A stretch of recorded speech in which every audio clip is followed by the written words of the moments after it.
আজ 10ই মে 2026। আর আমার অনুরোধ রইল ভিডিওটা পুরো দেখবেন।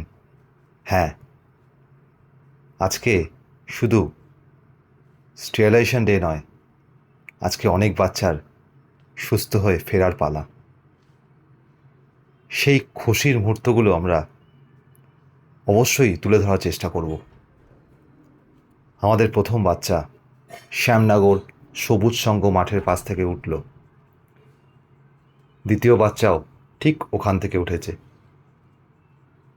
আমি আবার বলছি, অসংখ্য ধন্যবাদ সেই সব মানুষদের যারা ওদের নিজের গ্যাটের টাকা খরচা করে এক নতুন জীবন দিচ্ছে। সবথেকে বড় ধন্যবাদ ছায়া অ্যানিম্যাল হসপিটালকে, যারা মাত্র 1000 টাকায় ওদের অপারেশন করাচ্ছে। এটা হলো শ্যামনগর পিঙ্ক কল, যেখান থেকে 3টে বাচ্চা উঠল।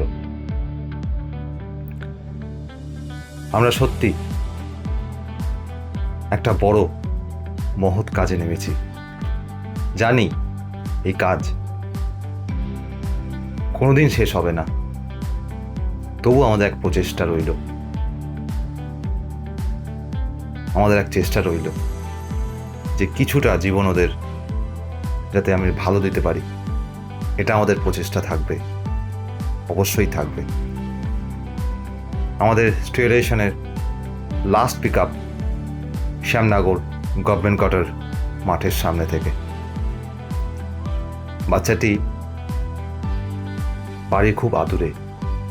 ওকে যখন নিয়ে এসেছিলাম, আপনারা সবাই লক্ষ্য করবেন, ওর মেয়ে শেষ পর্যন্ত ওর মায়ের পিছন করে গেছে।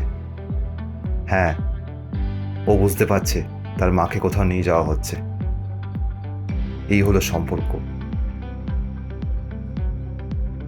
এই হলো ভালোবাসা, এই হলো নারীর টান, যেটা আমাদের মানুষের মধ্যে দেখা যায় না। যাই হোক,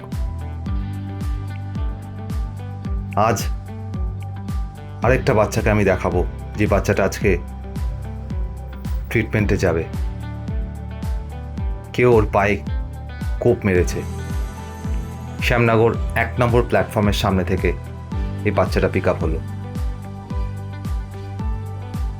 আর বলেছিলাম না কারোর ফেরার পালা? হ্যাঁ, ছায়া থেকে আজকে এক ফেশিয়াল টিউমার প্রায় 1.5 মাস পর ফিরছে।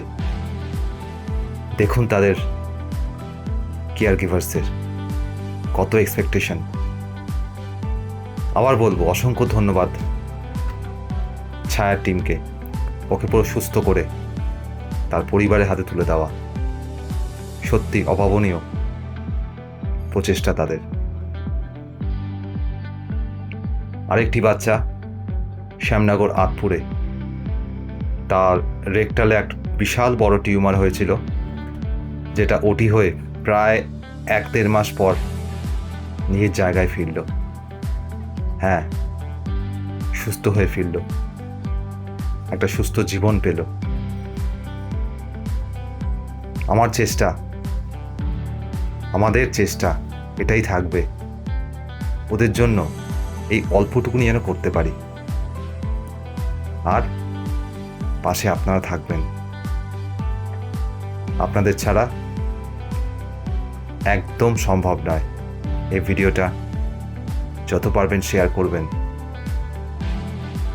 আর লাইক কমেন্ট করবেন। ধন্যবাদ। আজ আসি, আবার আসবো নতুন কোনো ভিডিও নিয়ে। অসংখ্য ধন্যবাদ আপনাদের, অসংখ্য ধন্যবাদ।